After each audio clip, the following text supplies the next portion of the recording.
Morning everyone. Today we'll study about the respiration. We will revise it. So respiration in animals, it is composed of two sub-processes. One is the breathing and the other one is the cellular respiration. Breathing is simply the gaseous exchange in which inhalation and exhalation takes place. Inhalation of oxygen and the release of carbon dioxide. After that, whenever the oxygen reaches our tissues, it is being oxidized in presence of oxygen to release a suitable amount of energy in the form of ATP. तो cellular respiration अगर oxygen के presence में हो रहा है it is called as aerobic, और oxygen के absence में हो रहा है तो it is known as anaerobic. फिर जो है ये रेस्पिरेशन. अब रेस्पिरेशन आपको जैसे बता दिया कॉम्प्लेक्स प्रोसेस है. यहाँ पे क्या होता क्या है, जो हमारा रेस्पिरेटरी सबस्ट्रेट है ग्लूकोज, उसका ब्रेकडाउन होता है in presence of oxygen to release energy in mitochondria in the form of ATP. ठीक है, तो पहला जो स्टेप है that is the gases exchange. तो गैसेस एक्सचेंज में क्या है, अब प्लांट्स में, अब यहाँ पे आपको सभी ऑर्गन्स के नाम पता होना चाहिए. जैसे प्लांट्स में स्टोमेटा के थ्रू गैसेस एक्सचेंज होती है.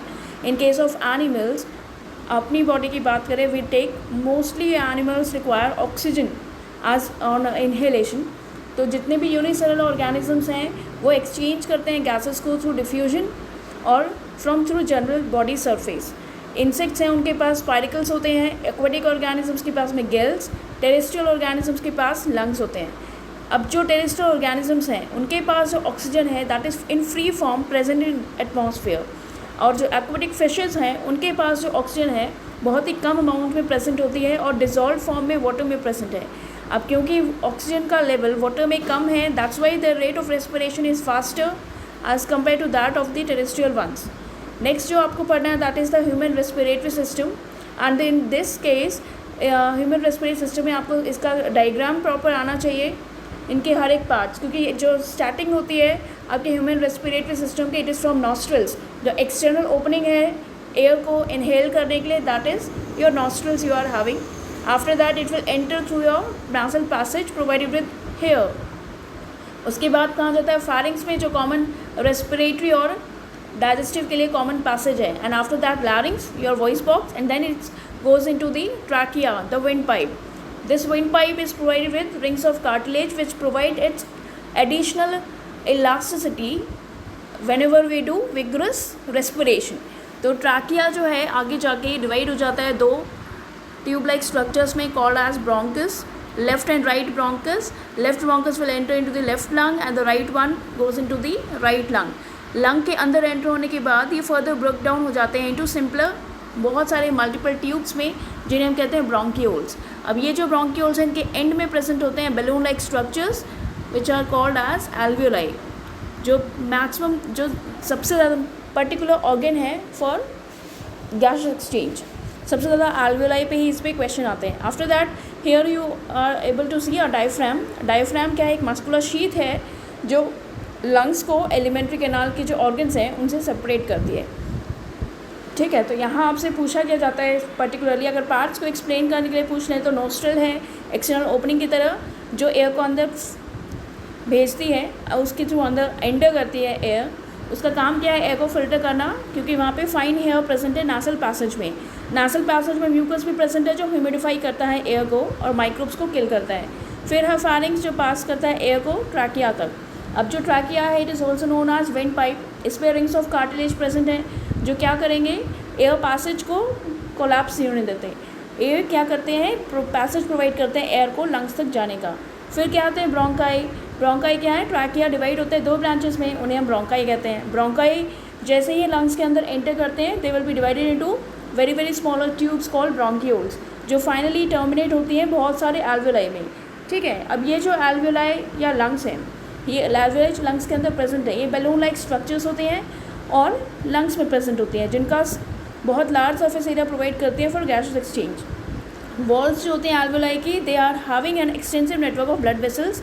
That's why they are efficiently able to transport gases through with the help of these blood vessels. ठीक है, अब यहाँ एक डायफ्राम भी है जो मस्कुलर पार्टीशन है जो बेस फॉर्म करता है चेस्ट कैविटी का. ठीक है, अब पैसेज पूछ लेते हैं आपसे रेस्पिरेटरी ट्रैक्ट का, जैसे नॉस्ट्रल से एयर एंटर करेगी नासल पैसेज में, नासल से पैसेज से फारिंग्स, फिर ट्रैकिया, फिर ब्रोंकाई, फिर ब्रोंकियोल्स एंड देन एल्वियोलाई. ठीक है, मैकेनिज्म ऑफ ब्रीथिंग में आपको ये पूछ लेते हैं रिब्स और डायफ्राम कैसे हेल्प करते हैं ब्रीथिंग में. तो रिब्स क्या है, जब भी हम इनहेलेशन करते हैं तो रिब्स क्या है ऊपर की तरफ उठ जाती है और डायफ्राम फ्लैट हो जाता है, जिससे चेस्ट कैविटी इंक्रीज हो जाएगी और एयर एल्वोलाई में सक कर ली जाती है। आफ्टर दैट ऑक्सीजन और कार्बन डाइऑक्साइड का एक्सचेंज होता है एल्वोलाई और कैपिलरीज में। फिर एक्सहेलेशन होगी। एक्सहेलेशन क्या होगा, चेस्ट कैविटी डिक्रीज होगी। जैसे ही हमें एक्सहेल आउट करना है तो डायफ्राम और रिब्स जो हैं आपकी वो अपनी ओरिजिनल पोजीशन पे आ जाएंगी और एयर बाहर एक्सपेल आउट हो जाएगी। जब हम एयर इनहेल करते हैं नॉस्ट्रल से, एल्वियोलर सैक जो हैं स्वेल हो जाते हैं। स्वेल और इस तरह के स्वेल होते हैं कि उनके जो ब्लड वेसल्स हैं वो अंदर की तरफ एक्सपोज हो जाते हैं, जिसके कारण ये ब्लड वेसल्स जो कि परमेबल नेचर की हैं वो ऑक्सीजन के ट्रांसपोर्टेशन में हेल्प करती हैं, because the blood vessels are having RBCs and RBCs are having a pigment called haemoglobin, ठीक है, जो गैसेस एक्सचेंज में आपको सबसे इंपॉर्टेंटली हेल्प करता है। जब भी ब्रीथिंग साइकिल चल रही होती है, जब एयर इनहेल की जाती है और एक्सहेल की जाती है, लंग्स के पास एक पर्टिकुलर वॉल्यूम रहता है that is called as residual volume, ताकि एक सफिशिएंट टाइम आपको मिल जाए आपके लंग्स को, ताकि वो ऑक्सीजन को इनहेल कर सकें और कार्बन डाइऑक्साइड को एक्सहेल आउट कर सकें। ये तो था पार्ट ब्रीथिंग का। उसके बाद है सेलुलर रेस्पिरेशन। सेलुलर रेस्पिरेशन में ऑक्सीजन के प्रेजेंस में फूड का ब्रेकडाउन होता है एनर्जी रिलीज़ करने के लिए। ये मेनली दो टाइप का है, एरोबिक और एनारोबिक।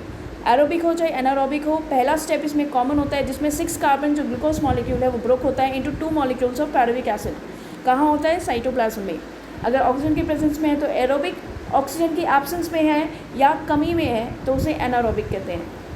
एरोबिक प्रोसेस है साइटोप्लाज्म और माइटोकॉन्ड्रिया में होता है, और जो एनारोबिक है वो साइटोप्लाज्म ऑफ ईस्ट या फिर मसल सेल्स में। मसल सेल्स में कहाँ होगा, गोल्गी बॉडीज़ में।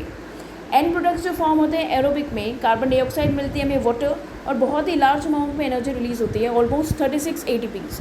और जो एनारोबिक है एंड प्रोडक्ट में हमें मिलते हैं, अगर ऑक्सीजन की कमी में कन्वर्जन हो रहा है तो हमें लैक्टिक एसिड मिलेगी, और ऑक्सीजन की एब्सेंस है तो विल गेट द इथेनॉल। और इथेनॉल के कन्वर्जन में हेल्प कौन करता है, ईस्ट परफॉर्म करता है function, and that process is known as fermentation.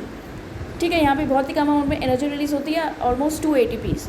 अब एक बात ध्यान रखने लायक ये है कि जब ATP की एनर्जी हमें यूटिलाइज़ करनी है तो ATP को हाइड्रोलाइज होना पड़ता है।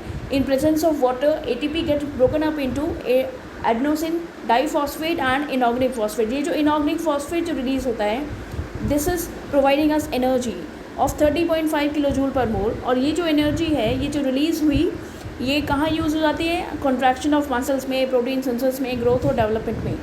ठीक है, तो इसके लिए आपको एग्जाम में पूछते क्या है, फेट ऑफ ग्लूकोज पूछते हैं, what will be the fate of glucose after break down. तो ये डिफरेंट फेट्स हैं जो आपको याद होने चाहिए, इनका फ्लो चार्ट पूछा जाता है पर्टिकुलरली एग्जाम में। ठीक है, this is what about respiration you have to study.